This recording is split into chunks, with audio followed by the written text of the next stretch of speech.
Bom, pessoal, então, boa noite a todos aí. Segunda-feira tá repleta aí dos colegas. Vamos tentar discutir aí acho que nessa próxima hora aí, né, esse tema que me é tão prazeroso. Então, vamos começar a conversar aqui. A ideia, na verdade, era falar sobre cardiopatia estrutural,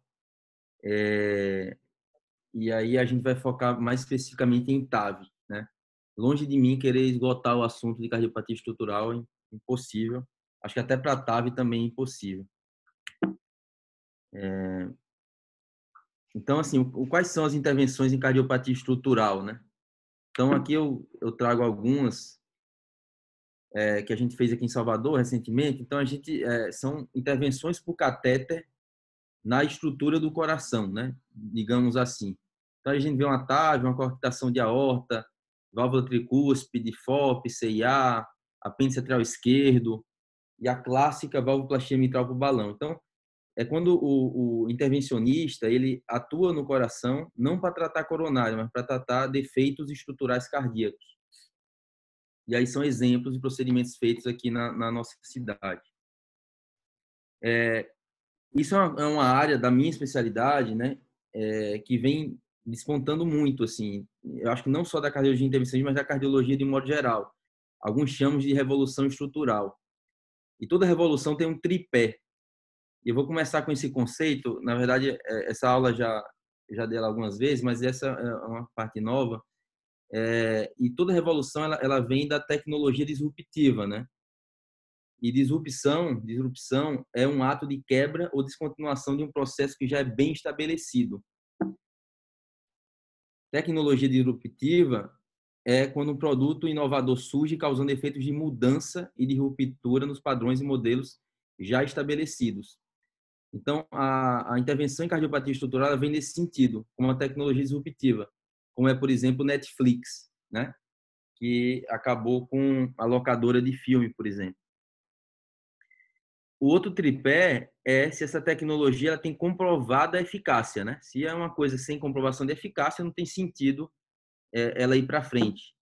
Então, a gente precisa de evidência e de que seja um dispositivo, né, usado no mundo todo.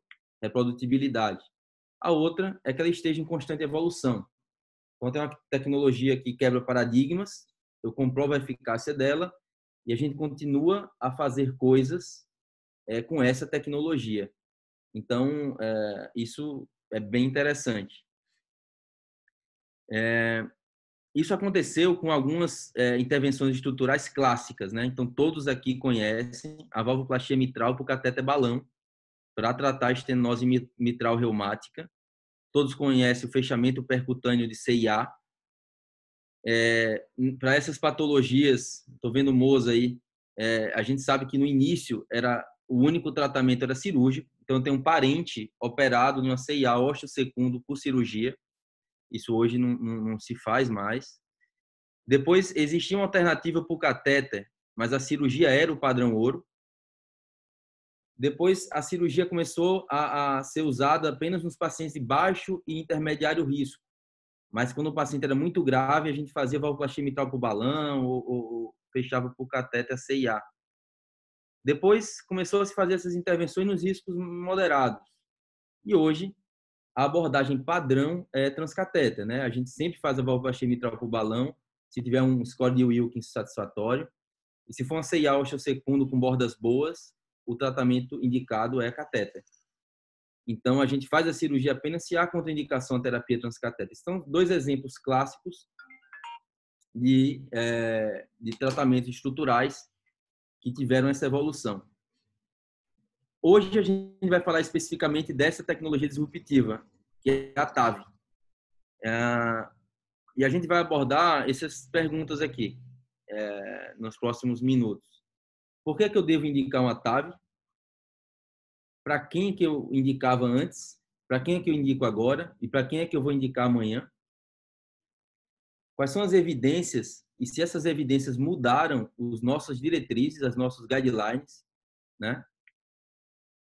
Como é que a gente faz o procedimento hoje? E isso vai ser a parte mais rápida. A minha ideia aqui não é falar sobre técnica, E Novas Fronteiras também é um slide no final do procedimento, do nossa apresentação. Mas a ideia é discutir um pouco realmente o que é que embasa essa terapia. Eu começo com esse caso aqui, é uma paciente conhecida de vários na nossa instituição, Dona Z, acho que muitos já imaginam quem é, de 90 anos, de alto risco cirúrgico. Eu conheci ela na UTI com BNP de 5.479, que está aí registrado a foto do exame dela, estenose aórtica crítica e insuficiência mitral moderada.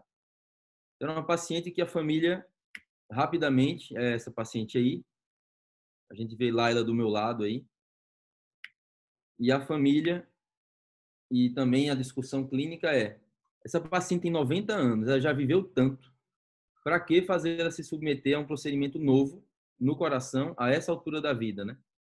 Menos é mais para essa paciente. É aquela história do choosing wisely, né? Qual é a decisão sábia aqui? É não fazer nada, é manter o tratamento com remédios, é fazer uma intervenção, uma cirurgia.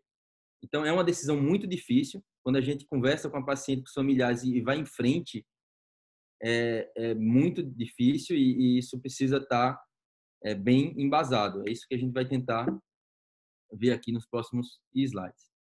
A doença é clara, é óbvia. A gente tem uma válvula normal e uma válvula degenerada, né? Então, os residentes que entraram comigo nos quartos, em todos os pacientes que a gente passa lá, a gente fala que a porta está enferrujada e muitas vezes ela quase não está abrindo a ponto do paciente desmaiar. É isso aí. É uma estenose aórtica degenerativa, calcificada, grave. E uma coisa que precisamos deixar bem claro é esse slide aqui. Após o início dos sintomas, metade dos pacientes vão morrer em 2 anos. Então, não é uma doença que a gente vai tratar para melhorar a qualidade de vida. É também, mas a gente melhora a mortalidade, se tiver um resultado satisfatório. Então, óbito em 50% em 2 anos. Aqui é um outro slide bem enfático, né? Sobrevida de câncer metastático em 5 anos. Então, vai ver câncer de mama, pulmão, colo retal, tudo muito baixo. Mas quando a gente vê a TAV não, a estenose aórtica grave, inoperável, sintomática, a sobrevida é 3%. Então, se o paciente precisa entender isso, né? Deixar essa paciente sem o tratamento definitivo da válvula acarreta no prognóstico ruim. 97% dos pacientes morrem em 5 anos, metade morre em 2 anos. Além disso, a qualidade de vida, né, angina, síncope, dispneia, é realmente limitante. Isso motivou os estudos iniciais, aqui a gente tem uma publicação do Circulation 2008, cirurgia cardíaca é muito bom para a estenose aórtica sintomática, né? Os pacientes vivem mais, os pacientes vivem melhor e melhora a função ventricular esquerda. Então, cirurgia cardíaca, troca de válvula aórtica cirúrgica é classe 1, nível de evidência A para a estenose aórtica sintomática. Então, é isso que a gente precisa sempre, e é isso que eu venho falando, os residentes, tudo, sempre deixar isso claro, né? É preciso abordar a válvula. E é nesse contexto que se surgiu essa tecnologia disruptiva que eu falei no começo, né? Essa tecnologia que quebra a evolução normal. Porque 1/3 dos pacientes não eram operados, né? Então, se é uma doença que tem uma qualidade de vida péssima, que morre bastante, e você não consegue operar 1/3 dos pacientes, a gente precisa fazer alguma coisa, primeiro para entender por que eles estão sendo operados, segundo, como é que a gente pode tratar esses pacientes, né? Então, as razões para não operar, as principais, são essas 3. Geralmente são pacientes idosos, muito idosos, pacientes com múltiplas comorbidades, a estenose aórtica raramente vem sozinha, e muitas vezes a recusa do paciente, né? Então, eu vou começar pelo último. Em relação à recusa do paciente, é óbvio que ninguém quer operar. Eu estava hoje discutindo, passando na hemodinâmica no hospital público aqui, que a gente trabalha também. Então, o residente veio discutir o caso porque o paciente não queria operar. Na verdade, nenhum paciente quer operar. Se o paciente quiser operar, eu quero fazer uma cirurgia cardíaca, ficar feliz com essa notícia, não é normal, né? Agora, cabe aos médicos falar que o tratamento adequado e padrão é a cirurgia, e é o melhor para ele, é melhor do que não operar. Então, é isso que eu passei para o residente e o paciente vai ser operado. Mas se fosse só isso a questão, mas o problema é que não é a questão de querer operar ou não querer operar. O buraco é mais embaixo, né? Então, os pacientes muitas vezes são inoperáveis. Eu tenho DPOC grave, cirrose, HP, múltiplas cirurgias cardíacas prévias. Eu tenho uma aorta em porcelana, como essa da foto. Eu sou frágil. Então, a gente tem medo de indicar uma cirurgia cardíaca tendo um desfecho desfavorável. E aqui a gente vê, isso é um slide clássico, tem várias aulas sobre TAV.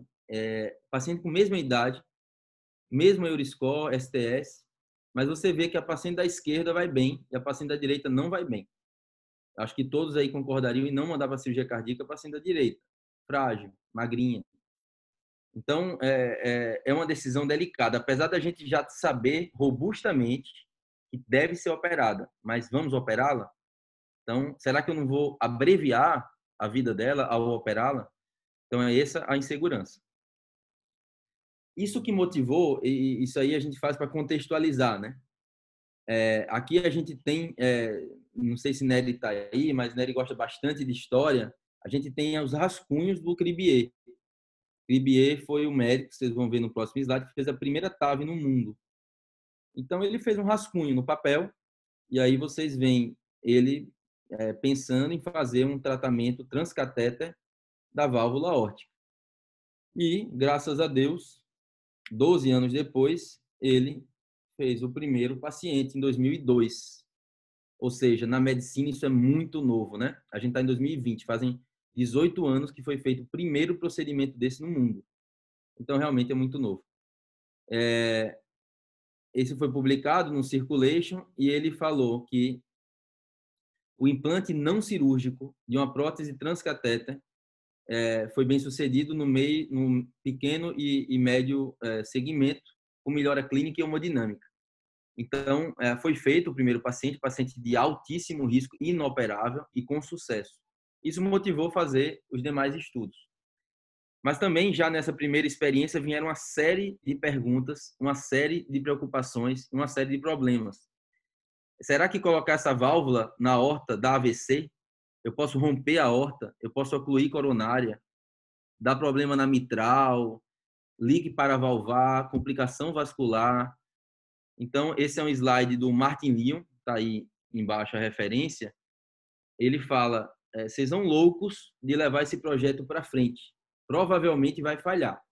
E realmente eram muitas e muitas questões a serem endereçadas. Precisava melhorar muito a técnica e melhorar muito o dispositivo. E aí, é isso que a gente vai contar nesses minutinhos aí. O fato é que em 2002 o Alain Cribier, na França, fez o primeiro procedimento, e esse é o paciente. Essa foto acho que muitos de vocês já viram várias vezes. Mas o que é que uma foto dessa em 2002 e 2014, 12 anos depois, eu lá em São Paulo ainda, usando uma prótese que nem se usa mais, que é a XT, estou fazendo um procedimento. Porque, como é que isso acontece, né? Por que é que está sendo feito isso? Então, não é à toa. Isso não foi feito de forma do nada, né? Tem alguma história por isso, tem muita evidência e muito trabalho atrás disso. Não é possível que em 12 anos na medicina isso seja reprodutivo a ponto de estar sendo feito em larga escala. Um dos trabalhos e eu vou citar 2 slides apenas desse trabalho, que mudou o paradigma, é o partner, né? E aqui a gente traz a coorte dos pacientes inoperáveis. Então, é um trabalho que é fantástico, a gente precisa discutir mesmo esse trabalho. Então, a gente vê aqui, ó, em amarelo, tratamento clínico, 50% de mortalidade em 24 meses. Então, vocês podem ver aí, 2 anos de segmento, quem fica em tratamento clínico morre metade. Quem fez a TAV em azul morreu 30% em 2 anos. Então, a TAV melhorou mortalidade, diminuiu morte significativamente. Qual é o NNT para isso? 5 pacientes. Então, isso mudou o paradigma. Esses pacientes ficavam em tratamento clínico que eram inoperáveis. Após isso, começou a ser tratado por catéter. Então, está aqui. TAV deveria ser considerada o tratamento padrão para pacientes que não podem ser operados. Depois, no mesmo partner, outra coorte de alto risco comparou TAV com cirurgia e foi igual. Nos pacientes de alto risco cirúrgico, a TAV pode ser uma alternativa ao tratamento cirúrgico convencional. Então, isso aí mudou o guideline e mudou o paradigma. Inicialmente, começou-se a ser usado no mundo todo. E aqui no Brasil, todos os procedimentos transcatéter foram incluídos no registro brasileiro nosso, da Sociedade Brasileira de Hemodinâmica. Então, vocês veem aqui no início, 2008, e crescendo, esse número é exponencial, né? E foi crescendo cada vez mais. E a experiência brasileira se equiparava ao resto do mundo, né? Então, a gente vê aqui mortalidade em 30 dias, mortalidade em 12 meses, muito parecido. Veja que a mortalidade era alta, né? Aqui 9%, porque eram tratados pacientes de altíssimo risco, o que não é o que a gente encontra. Eu vou mostrar a nossa realidade aqui, não tem nada a ver com o que a gente encontra hoje. A realidade atual é essa, menos de 1% de mortalidade, a gente vê aqui 0,4% no SAPIEN 3. Então, a gente vê que a mortalidade ela vem caindo no decorrer do tempo com a melhora técnica e com a melhora dos dispositivos.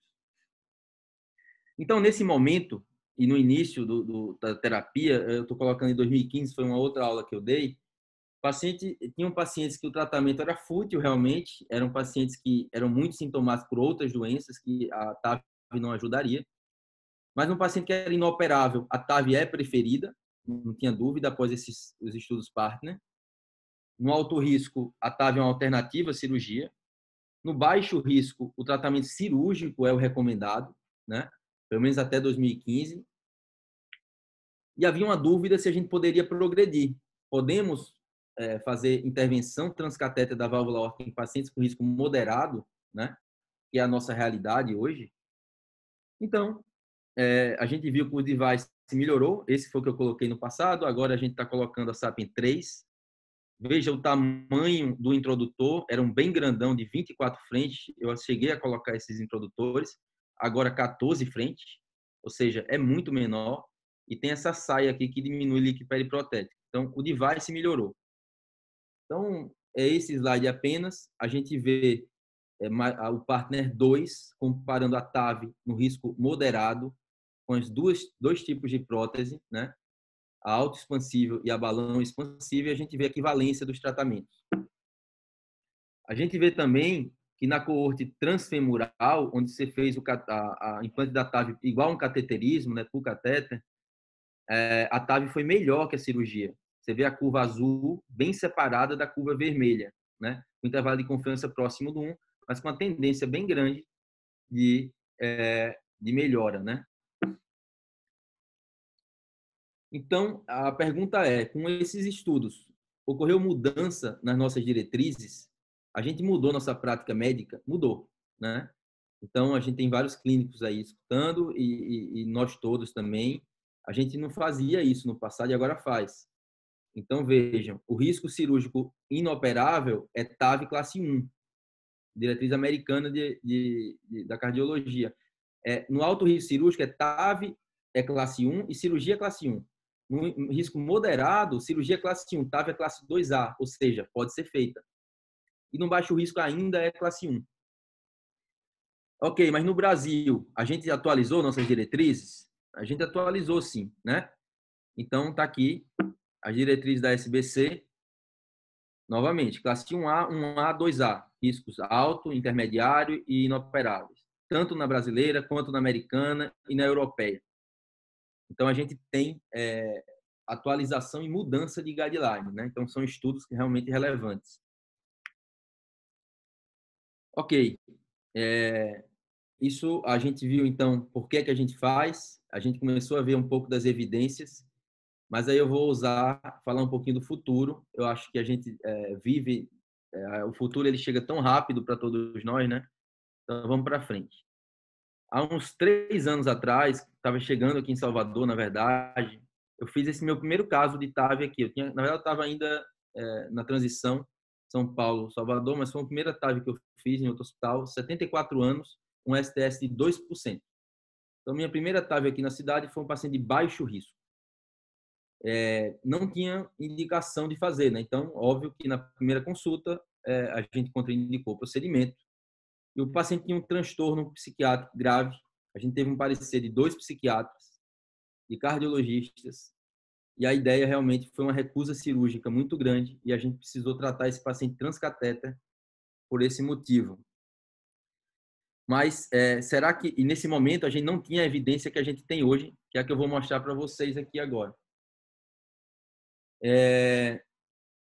Risco proibitivo, temos publicação. No alto risco também temos. No médio risco também temos. E aí, ano passado, foi publicado no ACC o baixo risco cirúrgico, mais 2 trabalhos do New England, com mais de 1.000 pacientes, randomizado 1 para 1, cirurgia e TAV para estenose aórtica sintomática.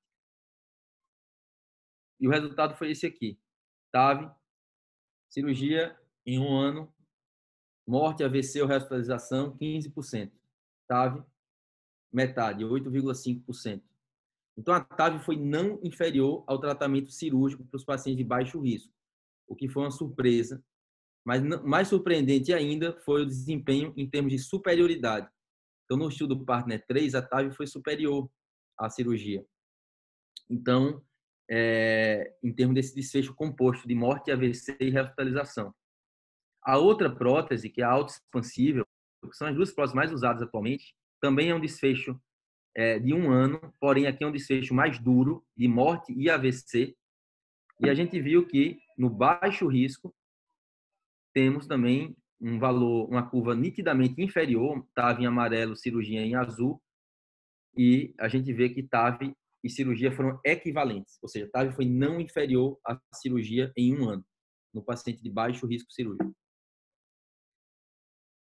Ok, em relação ao desempenho hemodinâmico da prótese transcatéter, o que a gente observou em até 2 anos de segmento é que a TAV ela foi pelo menos igual, mas nitidamente aqui superior. A gente vê um orifício valvar acima de 2 em todos os períodos e um gradiente médio abaixo de 10 em todos os períodos de segmento. Então, a prótese transcatéter, no estudo do Evolute Low Risk, foi com desempenho melhor. Então, isso é bem interessante também. Isso motivou ser feito, então, a gente tinha muita evidência com muitos trabalhos sérios, ensaios clínicos controlados, randomizados, né, 1 para 1, TAV cirurgia. Então, a gente vê aqui todos os riscos cirúrgicos, alto, médio e baixo, e a gente vê que o resultado de uma meta-análise de 7 estudos controlados randomizados, publicado no European Heart Journal, foi um benefício de mortalidade a favor da terapia transcatéter. É uma meta-análise, com todas as críticas que a gente pode fazer a uma meta-análise. Porém, é uma meta-análise de 7 estudos randomizados. Coisa rara da gente ver em medicina. Se a gente pegar AVC, qualquer AVC, também um benefício a favor da TAV. Ou pelo menos uma tendência a benefício se for um AVC desabilitador, né? Aquele AVC realmente major. 20% de redução relativa do risco de AVC com TAV. Se a gente pegar os desfechos secundários, e aqui eu trago insuficiência renal, FA, sangramento, nitidamente a TAV, somando todos os estudos randomizados, 7 estudos randomizados, os estudos Partners e os estudos da Evolute, a gente vê uma tendência de melhora clara para TAV. Né? Então, 56% menos sangramento, 66% menos FA, 46% menos insuficiência renal aguda. Então, realmente, a gente vê um benefício da TAV. Então, vamos lá. TAV e cirurgia. O que é que esses estudos mostraram? Menos AVC, menos morte, menos FA, uma recuperação mais rápida, isso a gente vê, melhora a hemodinâmica e não tem a cicatriz, que é o detalhe, né? Isso aí é o de menos. Vou até tirar aqui. Mas isso fez, e esse é um slide clássico também, e não tem como dar uma aula de TAV e não mostrar essa foto aí, porque o nosso Brown-Audi, né, que foi o livro que eu estudei, acho que muitos de nós aí estudamos, ele se emocionar, né, e falar que estávamos vivendo um momento histórico ao serem publicados, apresentados os trabalhos da TAV no baixo risco. E isso mudaria paradigma, né? E precisávamos nos lembrar disso. Isso foi publicado ano passado. E o seu Brown-Audi, né, o Dr. Brown-Audi, realmente, acho que todos nós concordamos com ele, né, diante do exposto até o momento. Mas não é só uma opinião do Brown-Aldi, né? Isso mudou a prática médica, mudou o que a gente faz do ponto de vista da nossa dia a dia, mudou totalmente, né? Veja aqui nos Estados Unidos, cirurgia praticamente mantém o número de pacientes tratados, talvez uma pequena diminuição aqui já em 2018, mas a TAV ela aumentou exponencialmente, né? Você vê que é o dobro já em 2018. A tendência é que, quanto agora em 2020 já é mais de 60% do mercado dos Estados Unidos para terapia valvar aórtica, é TAV e não cirurgia. Então, a tendência é que isso venha ocorrendo no resto do mundo. No Brasil não é assim. A gente tem um problema custo ainda de forma muito grande, muito relevante, e isso a tendência é que vá diminuindo sim o custo com a chegada de outros dispositivos. Mas a gente vê os Estados Unidos como vendo o que acontecerá aqui, né? Bom, então como é que a gente pode aquele mesmo apresentação que eu fiz em 2015, ali era uma apresentação do doutorado, na verdade, há 5 anos atrás. Hoje, aquele mesmo slide eu mostraria ele de outra forma. Cirurgia, a gente vê aqui médio, baixo, alto, muito alto risco e fútil. Para a gente ver aqui no muito alto risco, no paciente inoperável, sem dúvida nenhuma, a recomendação é fazer TAV. Se o paciente ele não tem condições nem para TAV, ou seja, ele tem outras doenças que pioram muito a qualidade de vida dele ou vão interferir na mortalidade a curto prazo. Então, o tratamento transcateter é fútil, não deve ser feito. É uma decisão difícil, mas a gente não deve ir para frente. O tratamento transcateter é fútil. Se o paciente o sintoma predominante é da estenose aórtica, mas o paciente é inoperável, não há dúvida, é classe 1, nível de evidência A, TAV é o tratamento. Porém, se ele é médio ou alto risco, TAV é uma alternativa ao tratamento cirúrgico. Isso precisa ser muito bem definido e discutido com a equipe de cardiologia, com pacientes, familiares e cirurgião. E no baixo risco, eu acabei de mostrar, a gente tem evidências de que a TAV é pelo menos igual, talvez superior, mas é igual. Mas isso não mudou diretriz ainda. Nós não temos mudança de diretriz nisso aí. Então, será que a gente agora deve pensar mais na idade do paciente, na durabilidade da prótese, nos aspectos clínicos, como o transtorno do pânico, como eu mostrei naquele caso? Será que tem outras questões que são mais relevantes do que o próprio score de STS ou Euroscore? Talvez sim, né? Talvez a gente tenha que pensar o paciente de forma individual e discutir isso colegiadamente com os demais colegas e especialistas. Bom, vamos lá. Aquele caso lá, então, que eu tratei nesses 3 anos atrás aí. Ele está muito bem, ele melhorou muito dos sintomas. O eco dele do segmento atual, o gradiente médio é 9 e não tem nenhum refluxo periprotético. Mas por que eu fiz naquele momento? Porque não tinha indicação de fazer. Porque ele tinha um transtorno psiquiátrico grave e recusava cirúrgica com pareceres de 2 psiquiatras. Mas acertamos, né? Hoje não seria um absurdo de forma alguma a gente fazer esse procedimento. Mas hoje temos uma questão. Qual a durabilidade da prótese da TAV, né? Então, eu vou dar 2 slides aqui para a gente discutir isso rapidinho. A primeira é falando da durabilidade da prótese cirúrgica. Essa a gente conhece muito bem. A gente sabe que ela dura, em média, a prótese biológica 10 anos. E após 10 anos começa a se deteriorar. A gente vê uma taxa de deterioração em torno de 4%, 6% de reintervenção. Ok. A gente tem ainda dados já de TAV, veja que é uma terapia muito nova, mas a gente já tem segmento bem considerável aqui, 6 a 10 anos. É verdade que é a primeira geração da TAV, paciente de altíssimo risco, mas mesmo assim, a gente tem taxas de deterioração valvar muito semelhantes. Então, mais uma vez, a gente pode dizer o seguinte, que com aquela geração, nenhuma dessas próteses a gente usa mais. A gente só usa a terceira geração da TAV já. Mas mesmo assim, a gente tem taxas de durabilidade de prótese muito semelhantes à da cirurgia. E os estudos mostram, inclusive, um desempenho hemodinâmico um pouco superior. Então, isso é um bom sinal. Muda a nossa conduta? Não, não muda. A princípio, o baixo risco ainda é cirurgia. Mas outra coisa para reflexão, e eu quero que vocês reflitam comigo, por favor. Aqui vermelho é homem e azul é mulher, né? Você vê que a cor não importa muito, mas Vejam vocês, paciente nos Estados Unidos, aos 75 anos, a sobrevida média dele é 10 anos, 11 anos. Paciente nos Estados Unidos, nascido em 50 aí, com 83 anos, sobrevida média dele é 6 anos. Então, se eu faço uma TAV com um paciente que nos Estados Unidos só vai viver 6 anos, aos 83, eu preciso que minha TAV dure 30 anos? Acho que não, né? Então, isso é uma coisa interessante, a gente vê a sobrevida da população. No Brasil, essa sobrevida é provavelmente menor que isso. Então, é daí que nos idosos, né, a TAV ser considerada realmente um tratamento bem interessante, se a gente olhar nessa perspectiva aí. Ok, eu vou continuar aqui e depois a gente pode discutir, só se vocês quiserem também discutir já agora, mas a gente já está encaminhando até para o final. A minha ideia realmente era mostrar, dar uma consolidada, dar uma passada nas evidências, para reafirmar isso para a gente mesmo. E eu vou falar um pouquinho do procedimento. A minha ideia não é falar de técnica, né? Então, como é que a gente faz o procedimento hoje? Então, a gente vê aí o Dr. Michel, que está aí assistindo. Aqui é um trabalho que ele ajudou bastante a fazer e foi apresentado no Congresso Baiano. Aqui era o comecinho, né? Acho que a gente agora já está com o dobro aí no São Rafael de casos. Mas a gente vê que na nossa instituição a gente atingiu o objetivo de diminuir o gradiente. Fomos aí, nitidamente ele baixa, você vê essa seta em vermelha.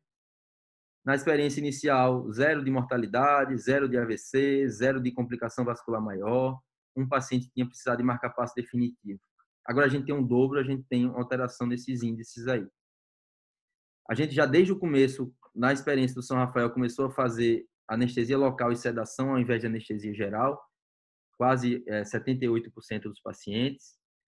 A via transfemoral é sempre a escolhida e sempre não fazemos dissecção cirúrgica, não damos ponto. A gente vai por dispositivo hemostático, em 100% dos casos. Veja que escolhemos metade das próteses, metade uma, metade a outra, ou seja, metade expansiva para o balão. E a nossa população é predominantemente de alto e moderado risco. A gente vê um STS aí de 6,3. Idade média aqui de 83 anos. Né? Então, isso é o procedimento hoje. Né? Como é que é o procedimento hoje? É assim que a gente faz no São Rafael. Pelo menos é o que está registrado. Né? E uma das questões que a gente, eu sou um dos defensores, eu acho que a gente tem que lutar por isso, é fazer o tratamento muito minimalista. Então, anestesia local, sedação, não entubar, não colocar transesofágico.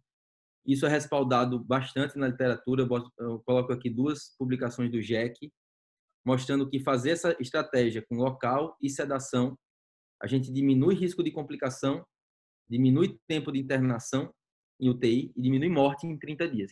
Então, isso é um registro com mais de 16 mil pacientes e aí embasa a nossa conduta que a gente faz aqui na nossa instituição. Aqui a gente juntou a casuística do São Rafael com do cardiopulmonar. A gente tem aí já 41 casos nessa época, já está mais também, claro. Mas a gente viu que usar a estratégia com anestesia local e sedação consciente, ao invés de anestesia geral, a gente diminui tempo de internação em UTI de forma significativa. Então, veja que 80% dos pacientes que usaram estratégia de anestesia local e sedação receberam alta no primeiro PO da UTI. Então, é de fato relevante, né? É uma coisa que dá mais trabalho. A gente, os nossos colegas, eu agradeço o Adriano, que desde o começo estava lá com a gente, Alexandre, Diogo, de estar na sala de hemodinâmica fazendo eco transtorácico. Isso faz realmente uma diferença.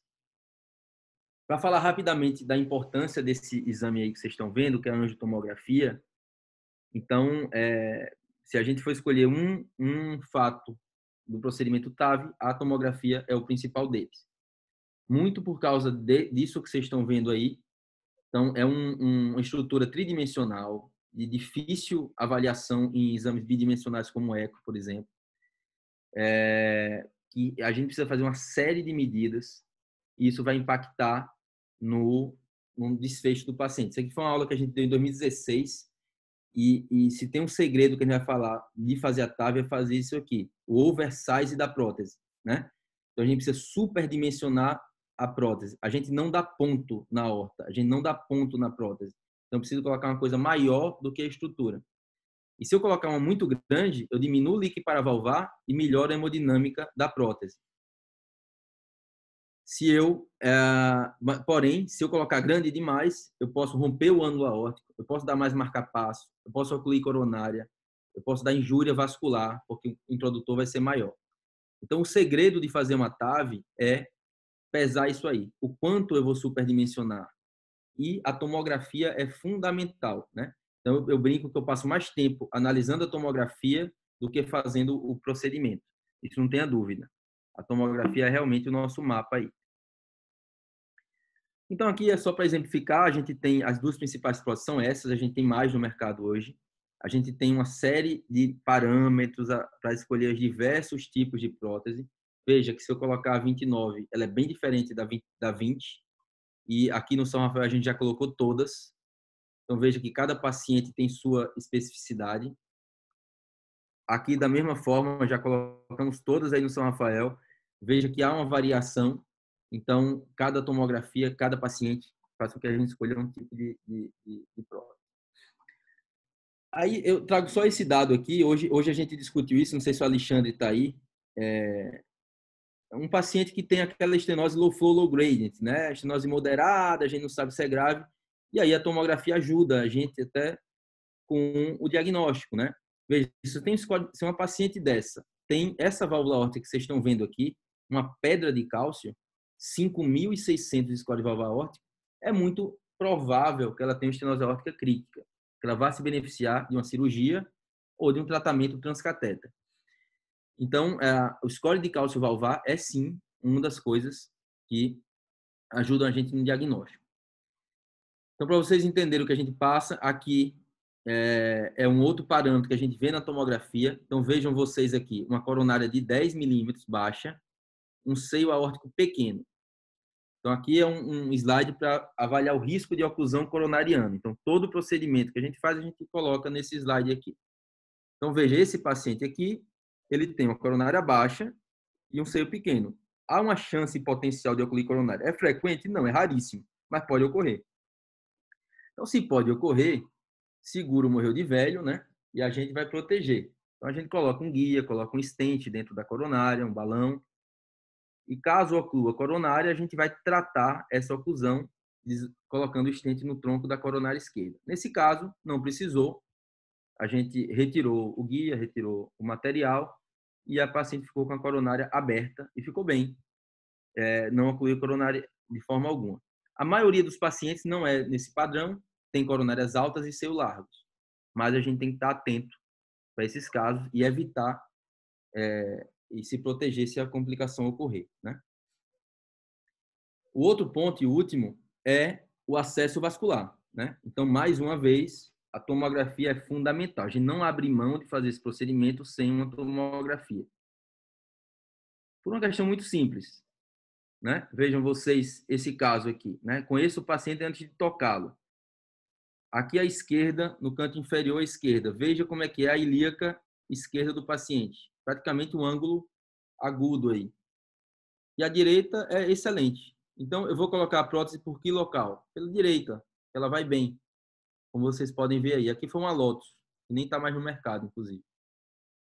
Mas, se eu vou pela esquerda, eu vou romper a ilíaca, esse paciente vai ter uma complicação fatal. Ou eu vou precisar tratar de forma urgente, emergente. Então, tomografia fundamental. Além da tomografia, tem uma série de outras técnicas que a gente usa para a punção, né? Então, eu brinco, né, que o cirurgião ele faz o ponto com esmero, né? Faz de forma muito boa o ponto. O clínico também tem sua arte. A gente faz a punção. Nós somos puncionadores. Então a gente tem aqui, eu citei aqui, ó, 1, 2, 3, 7 técnicas para tentar fazer essa punção de forma segura. E cada vez a gente tenta fazer mais, até mudar o acesso para radial. Eu tenho feito os últimos casos pela via radial, o acesso secundário, né? Então, a punção é, de fato, uma coisa muito relevante. Como eu falei, a gente não dá ponto, a gente fecha com o dispositivo, é o perclose, que está aqui demonstrado à esquerda. A gente só sai de campo se tiver um acesso bem cicatrizado, como é o caso, não só na pele, mas na angiografia também, como vocês podem ver.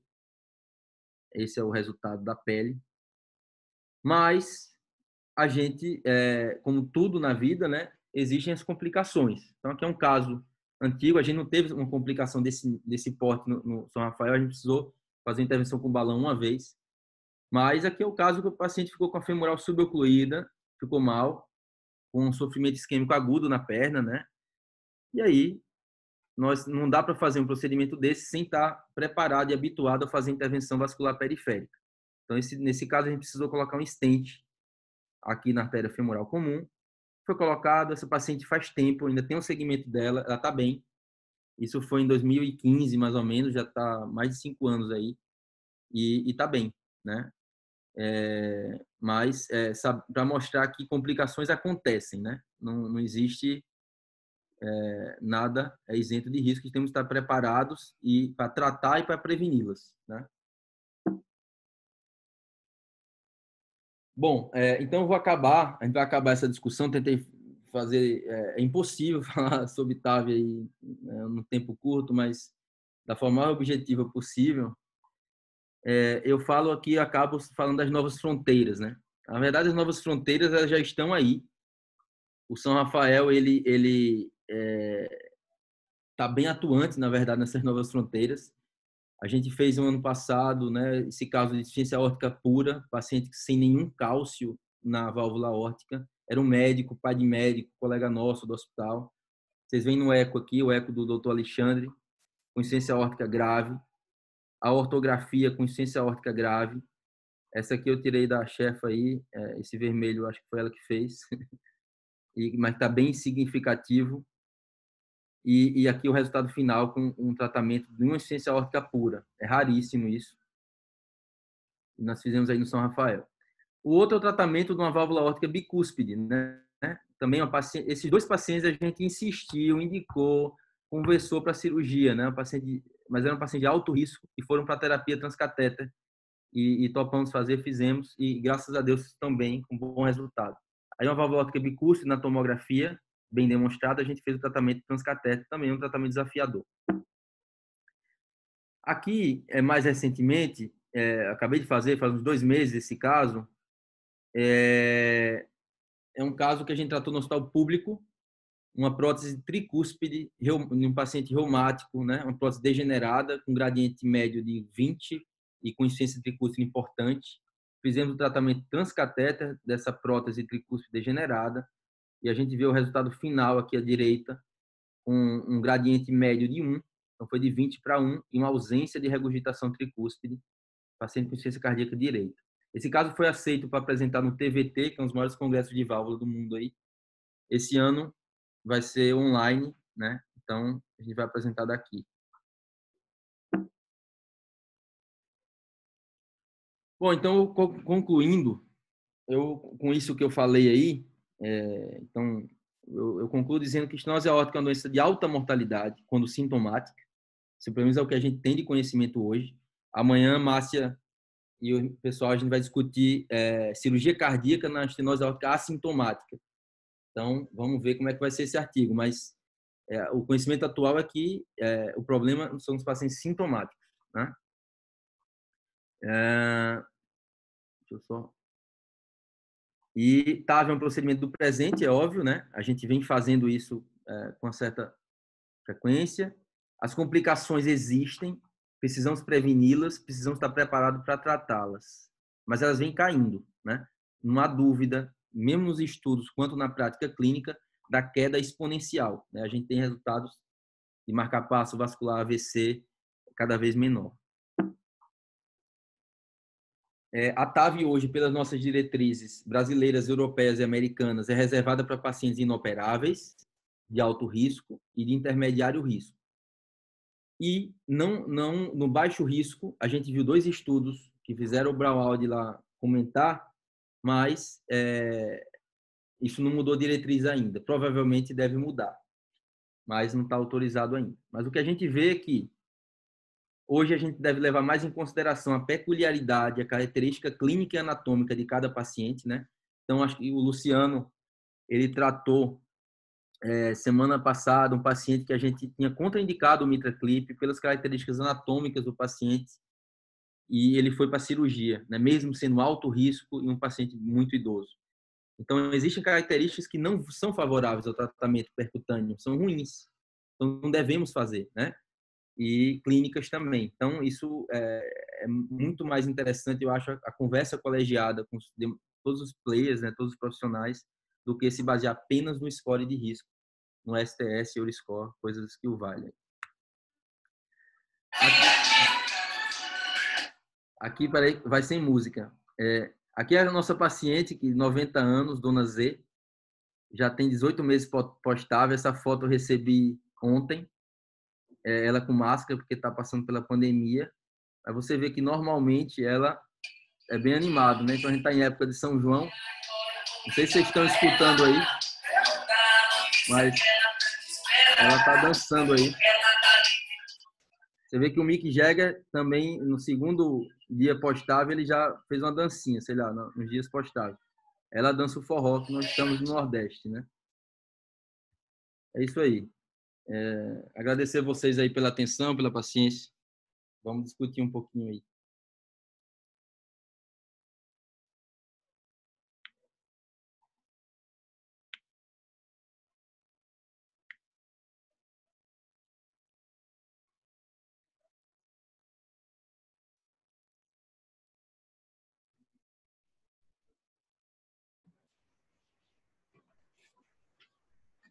Cris? Oi, desculpa, tava mudo meu som, que tava no forró, tive que... Pois não, Diogão, diga aí. Parabéns pela aula. Aula brilhante, passeando pelas evidências da TAV até o momento atual.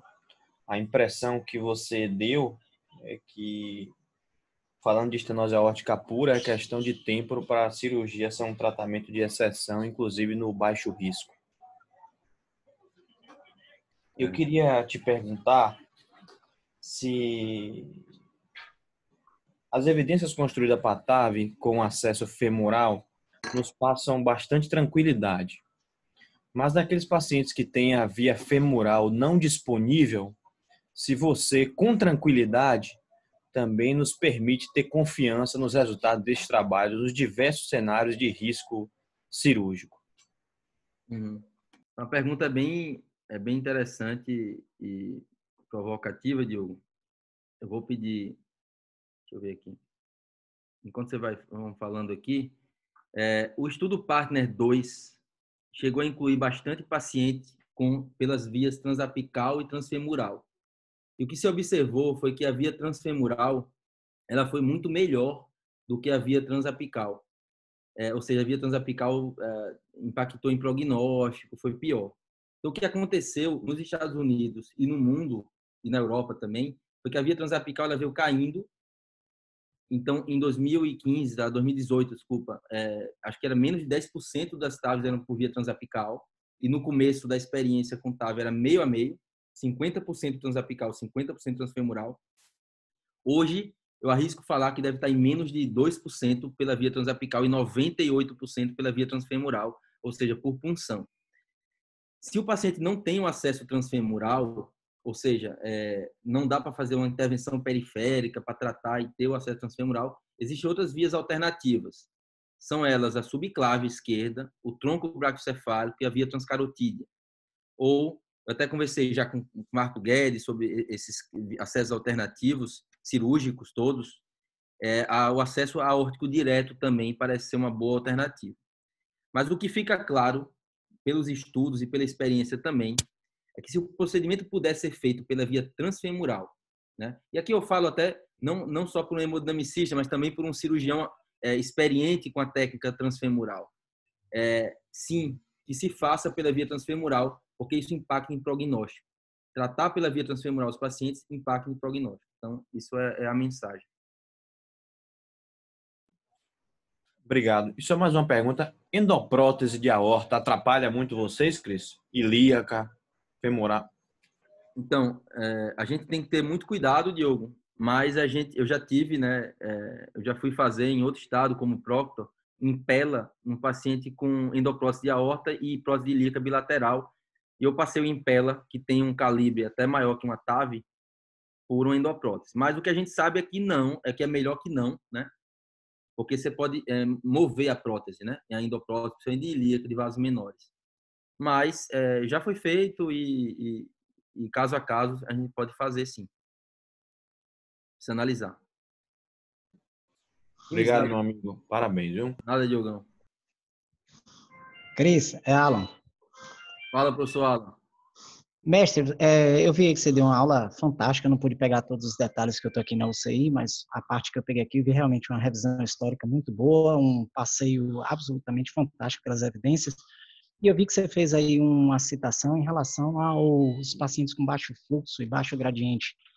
Eu queria fazer uma pergunta justamente nesse subgrupo que é tão desafiador para a gente, principalmente naqueles que o exame com dobutamina não mostra uma melhora da reserva miocárdica. Eu vi recentemente um artigo publicado no JACC, em fevereiro desse ano, fazendo uma análise de um subgrupo do TOPAS, né, o TOPAS-TAV, onde aqueles pacientes que tinham uma regurgitação mitral importante, funcional ou não, eles tinham uma mortalidade um ano, mesmo depois do TAV, de quase 50%, 44%, 48%, alguma coisa assim. Alguns autores acreditam que com os resultados promissores do COAPT, esse subgrupo não seria uma terapia fútil. Eu queria saber qual é a sua impressão a esse respeito, porque eu não me lembro do COAPT nada em pacientes previamente tratados com TAV. Pois é. Então, eu vou tentar dividir aí a sua pergunta em duas pontos. Primeira coisa, paciente com insuficiência mitral importante e estenose aórtica grave. Insuficiência mitral e estenose aórtica grave. A ideia hoje é tratar a válvula aórtica, né? Uma vez que você desobstrui a via de saída do ventrículo esquerdo, a tendência do fluxo é ser preferencial para a aorta e menor para o átrio esquerdo. A tendência é que a insuficiência mitral melhore e o paciente melhore clinicamente. Então, isso já pensou de várias formas, tratar a mitral primeiro, tratar as duas, mitraclip, TAV, cirurgia de ambas as válvulas. Não, hoje é o que se tem bem estabelecido que normalmente se trata a válvula aórtica, preferencialmente. A tendência é melhor. Essa paciente, por exemplo, dona Z, né? Ela tinha insuficiência mitral moderada e ela melhorou, né? Isso é uma coisa. A low flow low grade, Alan, é um desafio. Existe um estudo correndo aí, abordando só esses pacientes. Então, a gente, na verdade, se a gente configurar que a estenose aórtica é grave, ela provavelmente vai se beneficiar, mas a gente precisa de evidência e de dado para fazer isso. A ideia é que se procure outros parâmetros. Eu citei aqui o score de cálcio valvar, tem vários outros, né? Você conhece muito bem, que pode nos ajudar na tomada de decisão. Então, é mais ou menos nesse sentido aí. Diogão, esse aqui é o que eu falei aí da via transfemoral. Eu coloquei na tela, não sei se vocês estão vendo. Então, vejo que com o tempo, de 2005 a 2013, no começo era meio a meio, transapical, que é cirúrgico, e transfemoral, que é percutânea. E isso veio a cirurgia diminuindo da TAV, 7%, e a transfemoral veio aumentando. Essa via de acesso. E aí o que cresceu foi essas vias alternativas, em cinza aí. Está um pouquinho maior. Mas sempre que dá para fazer pela perna, ele vai pela perna aí mesmo. É isso aí. Perfeito. Cris, Manda, Tama. excelente apresentação aí, como sempre, meu amigo. Deixa eu fazer uma pergunta, uma coisa que a gente estava discutindo essa semana, eu acho até que é interessante você comentar. Não infrequentes pacientes com estenose aórtica, eles cursam com angina. E também, pelo desenvolvimento da própria aterosclerose e da estenose aórtica, elas compartilham o mesmo pool de pacientes. Queria que você discorresse mais aí como avaliar as lesões coronárias nos pacientes com estenose aórtica. É possível ou já trata antes? Então, vamos lá, né? Primeiro conceito é que doença coronária e estenose aórtica grave, somente se for um paciente de alto risco, temos que ser conservadores com a coronariopatia. Então, essa é a nossa prática aí. Adriano está aí, Márcia, Moza. Então, nós somos conservadores, né? A rigor, nós tratamos a válvula aórtica, diminuímos o MVO2, ou seja, o consumo de oxigênio, e esse paciente tende a melhorar da angina, mesmo com lesão coronariana significativa. Porém, então, esse é o conceito. Porém, esses pacientes às vezes têm lesões em DA proximal, em tronco da coronária esquerda, na CD proximal, ou seja, lesões proximais significativas em território coronariano importante. E se eu começo a tratar paciente de médio risco ou baixo risco, recusa cirúrgica, ou seja, pacientes que vão viver mais e têm uma expectativa de vida maior, talvez a doença coronária seja mais relevante. E aí eu preciso endereçar ou tratar a doença coronária antes da TAV. Nesses casos, então, se for para fazer, é melhor fazer antes. E se tiver indicação realmente de lesões proximais, tronco, DA, e depois a TAV. Porém, se a lesão for duvidosa, é muito importante que a gente não faça um procedimento desnecessário. E não fazer um procedimento desnecessário implica em a gente usar métodos complementares, como, por exemplo, um FFR, né? Um ultrassom intracoronário. Eu não sei se sua pergunta está nesse sentido aí, mas se a FFR, se a gente for fazer FFR na estenose aórtica, a gente tem que ter muito cuidado, né? Porque a estenose aórtica ela pode falsear o resultado da FFR. Então, você tem uma sobrecarga, uma pós-carga, uma PD2 de UVE muito aumentada. Eu posso ter resultados que não são válidos para paciente de estenose aórtica. Então, se a gente for escolher um método para usar para avaliação funcional dessas lesões, seria a IFR. A IFR, a gente tem um pouco de evidência nesse sentido, que se altera pouco, né, com a hemodinâmica da estenose aórtica. E eu acho que tem uma publicação do GEC aí que compara FFR pré e pós-TAV, uma coisa assim, mas eu sei que a gente deve usar IFR se for usar para esses pacientes, ou usar a imagem intravascular com a dor torácica, com a cintilografia, com a clínica, né? Ou seja, com o aspecto anatômico da lesão e decidir por uma conduta para esse paciente específico individual. Acho que é mais ou menos isso aí, Tama. Não sei se ficou satisfeito. Se é isso aí. Não, a pergunta era exatamente nesse sentido aí, só para lembrar do IFR aí, né, para avaliação dessas lesões. Seria de IFR, então, ou de FFR? Não, IFR. Bom, tem um expert aí em método complementar, doutor Bruno Aguiar. Seria com algum outro método, Bruno? Acho que Oi, Cris, é exatamente isso que você falou. Como o FFR é um método que depende da adenosina e você precisa gerar um alto fluxo através dessa lesão. Na estenose aórtica, pela dinâmica, como você mesmo mencionou, pode falsear os resultados. Você precisa de um índice que expressa esse resultado em repouso. No caso do IFR, ele tem resultados mais fidedignos. Isso realmente seria o meu método de escolha na avaliação de quando intervir numa lesão, assim como na grande maioria das vezes, o ultrassom apenas talvez afaste a possibilidade de você intervir em lesões que não de tronco de coronária esquerda, mas em lesões não de tronco de coronária esquerda, você utiliza realmente os métodos de avaliação funcional para indicar a intervenção. Eu queria aproveitar, Cris, fazer uma pergunta para você. Primeiro, te parabenizar pela aula. Foi uma aula assim, muito objetiva, concisa e clara, respondendo todas as perguntas que lhe foram feitas. Não esperava que fosse de forma diferente, né? E queria te perguntar o seguinte: você hoje, como cardiologista intervencionista, foi encaminhado para você um paciente com estenose aórtica grave, paciente idoso. Nesse subgrupo de pacientes com essa patologia, existe algum deles que você, avaliando o caso, sabendo que a preferência do paciente, é claro, que é o procedimento menos invasivo, mas ele está aberto para as outras opções. Você tem assim, não, esse caso eu não vou indicar TAV, vou encaminhá-lo para o cirurgião por alguma característica clínica, anatômica, de exames complementares, alguma coisa que você pense, não, esse caso eu não vou fazer? Então, Brunão, sim, não só em TAV, mas em diversas outras também patologias estruturais e coronarianas também, né? Acho que semana passada teve um caso que a gente pediu para... Na verdade, o paciente vem para mim, na verdade, e acho que para você também, pelos cardiologistas clínicos, né? Eu não faço consultório de rotina, apenas para casos que os cardiologistas clínicos já acompanham e pedem uma avaliação. E normalmente o cardiologista clínico pede a opinião do cirurgião também. E acho que é isso que deve ser feito, né? Acho que ambos precisam opinar e o cardiologista clínico que é o maestro para conduzir tudo isso. Mas sim, tem casos que são anatomicamente muito ruins para a TAV, Como para Mitra Clip, esse caso que eu citei do Luciano, ele operou semana passada. É um caso que era muito ruim para Mitra Clip e a gente não indicou. Casos são ruins, uma CIA, osteoprimo, não deve ser feito percutâneo, né? Então, múltiplos defeitos, coartação que deve ser cirúrgica em algum detalhe anatômico, né?